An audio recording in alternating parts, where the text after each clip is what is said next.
Fala galera, beleza? Professor Daniel. A aula de hoje vai ser sobre gêneros epistolares. Eu vou falar sobretudo das epístolas argumentativas, né?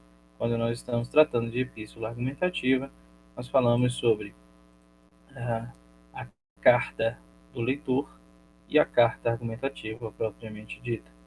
O foco dessa aula é um foco no vestibular, então nós vamos ao final da aula, observar como esta carta argumentativa foi cobrada em um dos exames da Universidade de Brasília. Vamos iniciar aqui o nosso slide. Epístolas argumentativas. Carta do leitor é a primeira epístola argumentativa.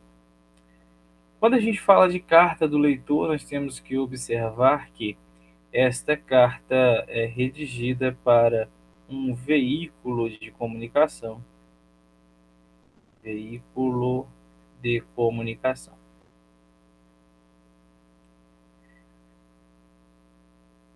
Esta carta redigida a este veículo só pode ser redigida se falar sobre alguma matéria que fora publicada por esta revista, por este jornal, entende? E aí o leitor ele faz o seu posicionamento em relação a essa matéria que fora publicada. Vamos lá. Função da carta do leitor: apresentar um ponto de vista, uma opinião a respeito de um fato noticiado ou de uma situação presente. Então, aqui, ó, ponto de vista. Então, o escritor vai apresentar a sua tese sobre um fato noticiado ou uma situação presente. Bacana. Geralmente, gente, fato noticiado, tá?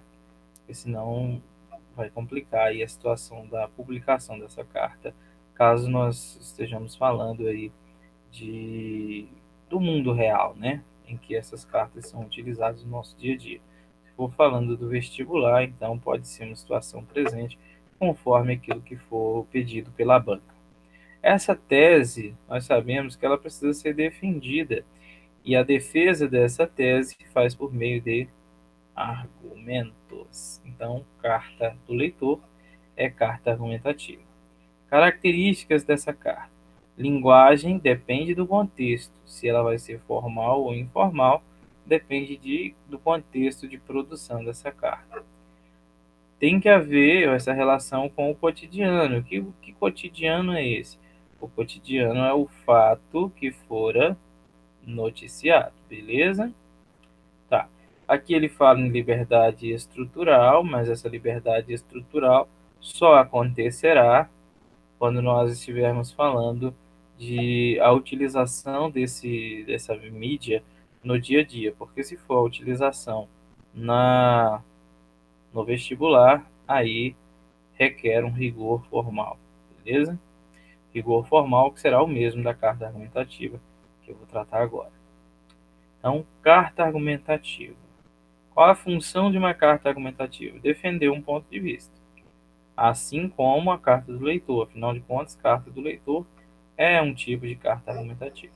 Você defende seu ponto de vista para convencer ou persuadir um leitor específico, aquele para o qual você está mandando a carta.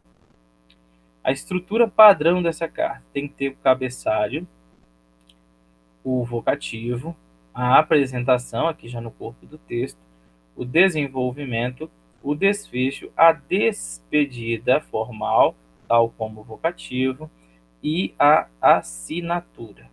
Essa assinatura, nós devemos lembrar que não é uma rubrica, e sim o nome completo daquele que está escrevendo a carta. Bacana.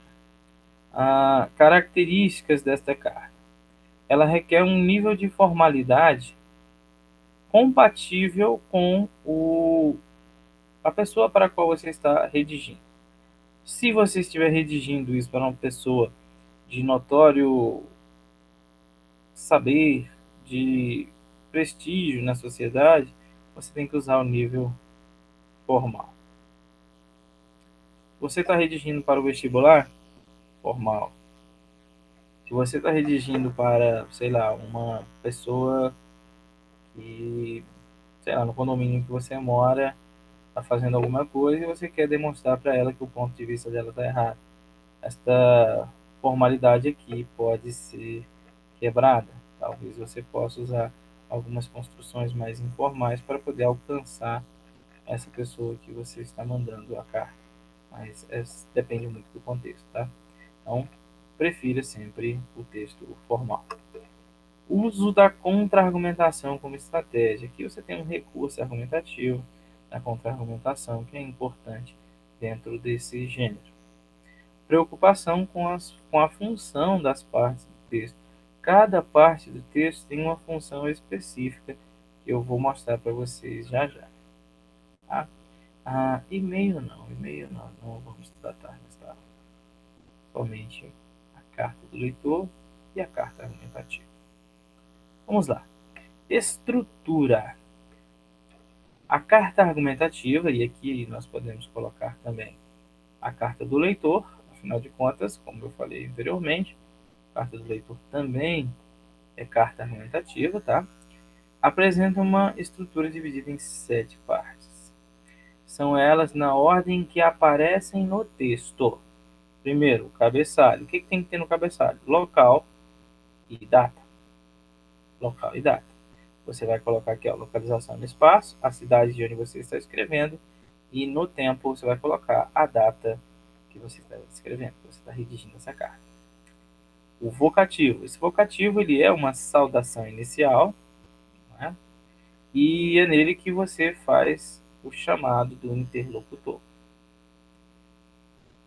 Muito cuidado, porque dependendo de para quem você está escrevendo esta carta argumentativa, você tem que dominar aqueles pronomes de tratamento que nós temos na língua portuguesa. Tá bom? Se você estiver mandando, por exemplo, uma carta para um reitor, nós sabemos que o termo utilizado, né, o pronome de tratamento utilizado para referir-se a um reitor é magnífico. Né?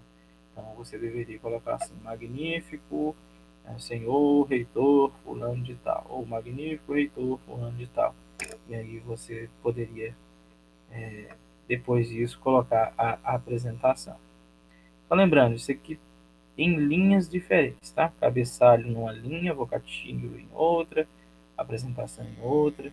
Quando eu falo em linhas diferentes, eu estou dizendo para escrever na linha de baixo, não é para saltar a linha.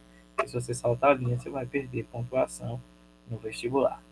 A apresentação é o primeiro parágrafo do corpo do texto. A apresentação é o mesmo que introdução. Nessa apresentação ou introdução, o redator ele vai colocar as intenções dele, os objetivos e o que motivou a escrever esta carta, tá bom? Então, as intenções e o que motivou a escrever esta carta.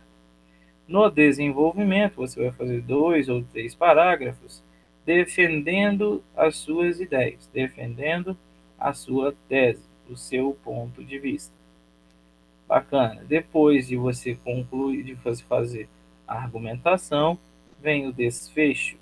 O desfecho nada mais é do que a conclusão do seu texto.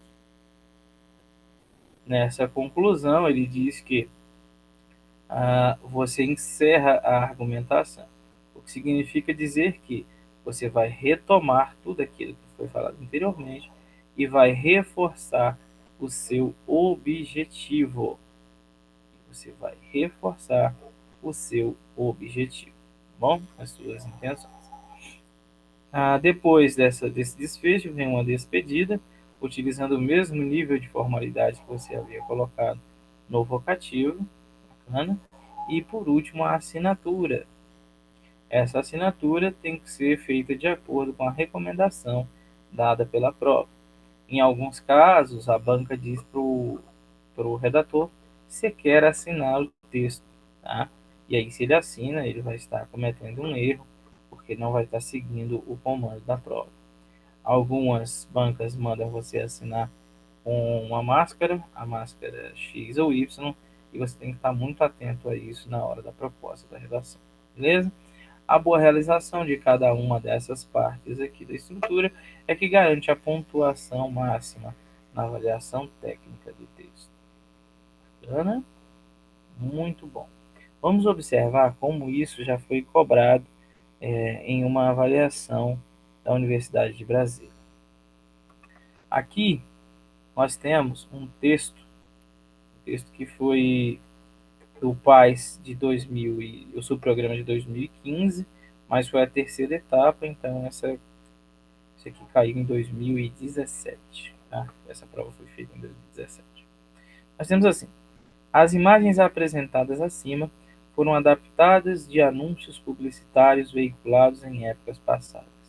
Suponha que esses anúncios tivessem sido veiculados recentemente nas mídias sociais e que você deseje pedir ao Conselho Nacional de Autorregulação Publicitária, CONAR, a suspensão da veiculação de um deles por violação de algum dos artigos do Código Brasileiro de Autorregulamentação Publicitária apresentados acima. Tendo escolhido o anúncio cuja veiculação você deseja que o CONAR suspenda, redija uma carta ao Conselho argumentando contra sua veiculação e pedindo que seja retirado de sua circulação, pedindo que seja retirado de circulação. O que acontece, gente? Aqui ele já está dizendo o que você precisa fazer. Você precisa redigir uma carta argumentativa. Quem é o destinatário desta carta? Quem é o vocativo que você vai usar? Você vai escrever para o Conselho Nacional de Autorregulação Publicitária. Então, carta endereçada ao Conselho. O que ele está mandando você falar? Ele está falando para você argumentar contra a veiculação de um desses anúncios que nós vamos observar aqui. Beleza? Então você precisa, para fazer esse pedido, para que esse pedido seu seja concretizado e feito de maneira sensata, ele diz que você deve citar explicitamente o artigo do código violado pelo anúncio publicitário escolhido. Ele diz que você precisa citar. Precisa citar. Se você não faz isso, já tem uma pontuação menor. E por último ele diz, não assine seu texto. Então, quando nós falávamos aqui que uma carta argumentativa precisa ter uma assinatura, você vai observar, nesta prova, a banca pediu para você não assinar. Então, o que você vai fazer? Não vai assinar. Ah, professor, mas vai ficar faltando um dos elementos. Não tem problema. O que importa é você fazer aquilo que o comando está pedindo para você. O comando é soberano na hora de você realizar uma prova. Vamos observar aqui. Ó. Nós temos o seguinte. Nós temos aqui um secador Flip and Style. Mesmo se você não puder usar, é divertido ter. Você encontra aqui uma mulher careca com um secador. Bacana. O circulado, veiculado nos dias de hoje, essa publicidade, essa propaganda aqui, ela seria aceita? Sim ou não? Daqui a pouco você vai dar uma olhada aqui, ó, nos códigozinhos bonitinhos. Né? Empate. Os dois tomam achocolatado 3 vezes por dia. Os dois são fortes. Tomam achocolatado 3 vezes por dia. Os meninos estão brigando. A outra. Nova e arejada maneira de passear. Você vê uma criança no teto de um carro. O outro. A batedeira chefe faz tudo, exceto cozinhar. É para isso que as esposas servem. Olha só. E por último, Crespinha. A queridinha do Rio está agora em São Paulo. E aí você observa que Crespinha tem como imagem uma negra, fazendo alusão ao cabelo dessa negra. Vamos observar agora o que diz o Código de Autorregulamentação Publicitária. Ele diz que, princípios gerais, artigo 2, respeitabilidade. Toda atividade publicitária deve caracterizar-se pelo respeito à dignidade da pessoa humana, à intimidade, ao interesse familiar, às instituições e símbolos nacionais, às autoridades constituídas e ao núcleo familiar. Caso algum esses anúncios aqui não respeitem isso que foi colocado, você vai usar esse artigo como argumentação para pedir a não veiculação de um desses anúncios. Artigo 20. Nenhum anúncio deve favorecer ou estimular qualquer espécie de ofensa ou discriminação racial, social, política, religiosa ou de nacionalidade. Aí você já começa a observar que se algum desses aqui não seguem isso que foi dito no artigo 20, você vai usar o artigo 20 como base de argumentação para pedir a anulação de uma dessas publicidades aí, uma dessas propagandas. A seção 2 fala sobre a decência. Os anúncios não devem conter afirmações ou apresentações visuais ou auditivas que ofenda os padrões de decência que prevaleçam entre aqueles que a publicidade poderá atingir. Seção 3. Honestidade. Os anúncios devem ser realizados de forma a não abusar da confiança do consumidor, não explorar sua falta de experiência ou de conhecimento e não se beneficiar de sua credulidade. Seção 4. Medo, superstição ou violência. Tem 3 artigos. Os anúncios não devem apoiar-se no medo sem que haja motivo socialmente relevante ou razão plausível. Artigo 25. Os anúncios não devem explorar qualquer espécie de superstição. E artigo 26. Os anúncios não devem conter nada que possa conduzir à violência. Então, caso algum desses anúncios fira algum desses artigos ou alguns desses artigos, você pode utilizá-los para pedir a retirada de circulação desses anúncios. É isso que a banca queria do candidato. Aqui nós temos uma folha de redação e eu quero mostrar para vocês. Primeira linha, local e data. Segunda linha, vocativo, local e data aqui, a margem esquerda, vocativo com espaçamento aqui do recuozinho de parágrafo, bacana. No mesmo recuo, mas na linha de baixo, você já começa com a apresentação, que é a introdução, e aí você vai seguindo até o final. Chegou ao final do seu texto, o que você tem que fazer? Você precisa colocar uma despedida formal, né? Ou seja, com o mesmo nível de formalidade que tinha no vocativo, como é para o Conselho Nacional de Autorregulação Publicitária, tem que ser bastante formal, tá? E por último, você coloca a assinatura. A assinatura ela pode vir aqui com o mesmo espaçamento em relação à margem esquerda, ou ela pode vir centralizada.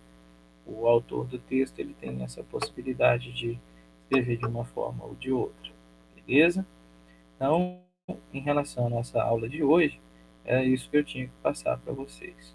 Caso vocês tenham alguma dúvida, já sabem, vocês podem contactar por meios eletrônicos, tá bom? Então, forte abraço e até a